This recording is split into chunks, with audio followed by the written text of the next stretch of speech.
The only thing people remember is this camera. That's what I remember. Last time I broke it. Yeah. Look, I've never driven it to go down next to it. I know, it's like cruising, isn't it? Okay, ladies and gentlemen, welcome back to Tradespeople's Tips. Right, our expansion tank we Back to this. Right, now, this we've done before, and I said I was going to Harold dye it. There it is. I said it didn't work, so we're going to try number 2. Now, on here, you have a overflow return pipe. Right, and on the side here, you have another little pipe that goes in and it twists downwards here. So if you get all of it, twist it up, pull it out, it comes out. Inside there you have a little hose and this one here. Now if you block those two off and get an air line down here, you might be able to blow that backwards or block this one off. Whichever one you block, 2 of them, so you can get air in it. The air pressure may pop it out. But we haven't got an air line, so we've looked down inside there and we can just see the bottom of here. Now we have some WD-40 or we have some washing up liquid. I'm just gonna let's just squirt some WD. No, I'm not, because what I'm gonna do, I'm gonna try and clean that up and glue it back, so I don't want it to get wet again with nothing. So my first thought was to use this, but before I get into that, there's just so much I'm trying to tell you at the same time. If you get this, your pliers into there like that, and you twist it like that, see? Be careful, the hole comes popping out. Yeah, so that will allow you to put water in it in the case of an emergency. I will show you how the spring goes back. But inside there was where I tried and turn it before, end up breaking up all of that and it still didn't come out. So what we're going to do today is we're going to try, because we look down there and we can see just the bottom of here. So we're going to get our screwdriver into there and just try and prise it out if we can. I'm not sure if our screwdriver will go past there to do it. No, it doesn't look like it's moving at all. It doesn't look like the blade go under it, does it? No. Alright, so if we try doing it this way, it looks like it's about to break. And you see it's coming up a little bit.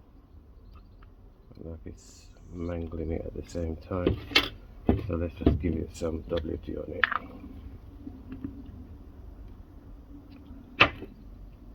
I'm not sure if I want to use the WD or the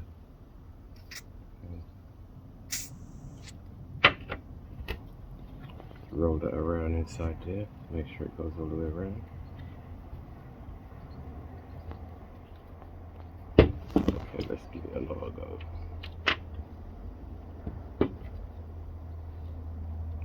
We're going to get our screwdriver from the back through to the front. So the screwdriver blade just there, and we're going to try and pop it out. I think it's coming. Try not to damage it. And just work your way around it. It's coming up. Just trying to rip it. Don't rip it. Can we get in it now? We may be able to. Still not doing anything. I'll try and grip it with our pliers. We try not to damage it, that's the thing.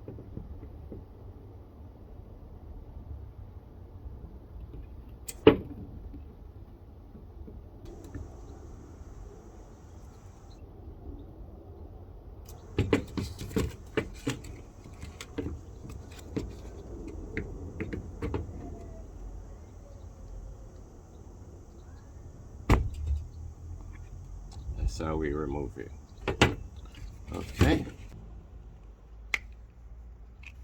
This looks like it's going to be a bit of a nightmare.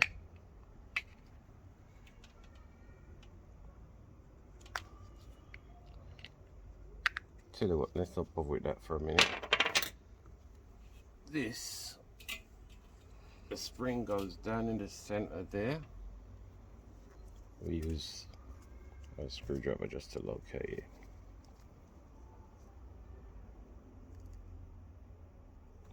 And it sits in just like that. This bit here, we have another spring just here that goes on just like that. Or is it like that? I think it might be like that because it kind of sits inside of it. I'm not sure which way the spring goes, if I'm honest. So this is why you try not to let these things just go crazy when they pop out. Okay, start again. Take this spring out. We check where it sits. Perfect. It sits in the middle there. So we're gonna assume that's how it goes. It doesn't sit on there. Okay? So we're gonna put that in like that. And this seal, this is a rubber seal. We can see where it sits in there to seal it. Just like that sort of thing. So what we do, get our spring back again. And a screwdriver, locate it in the center of there, drop it down. Okay, we get our top bit. That hasn't got a hole in it. Can we hold it with our pliers? Because we want it to sit straight on top of the spring. We drop that in there. Can you see what we have there? And we get our larger spring. We'll put that on top of there. Let me try and find the top.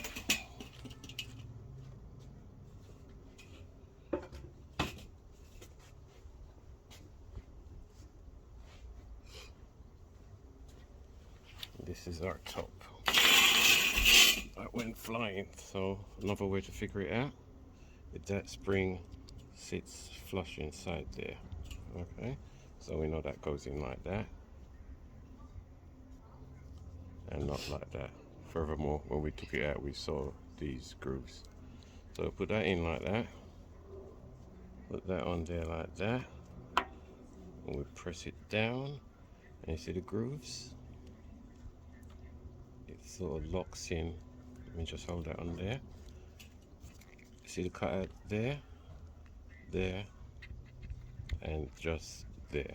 Okay, so what you do, line it up, press it down, whichever one it slides in. There you go. Once you get it in, you twist it around clockwise.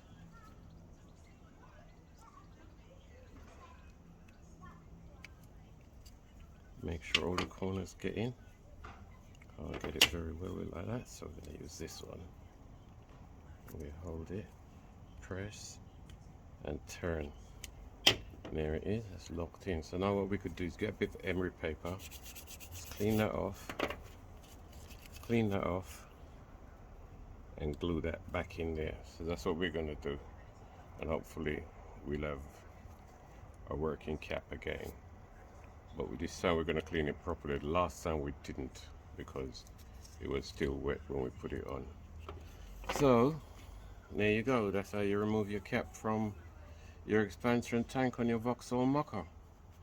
Okay, so till next time from Tradespeople's Tips, take care of yourselves. If you're out there robbing people, stop doing it, and we'll see you on our next video. I'm gonna carry on cleaning this. This is what I'm going to use, my Harrow die. So what I've got to do, get a bit of this 50-50, put it on something, mix it all up, and clean this up like I say, and go around the outer edge, plonk it back in there, and leave it long as possible. And that will be our backup. Now, when I first done it, you saw the seal how it come out, right? I cut it out, but when I cut it, if I look just there where I cut it, you can see inside the corner there we've still got a good lip, so it should seal again. There we have a good lip, and there we still have a good lip on there, and that's where this seal rests on top of there. versus in just like that when you push it right down in there. So it shouldn't leak. In the fact, what I meant when I said shouldn't leak, it should still build up the pressure inside there. But we done that and it was still messing about, and that's why we ended up changing the tank. The tank and cap, I think it works out to about 14 quid. So if you're having problems with it, don't mess about, just chuck it away and buy a new one, tank and bottle, and that will help solve your airlock problem. Okay, so once again, from Tradespeople's Tips, see you later.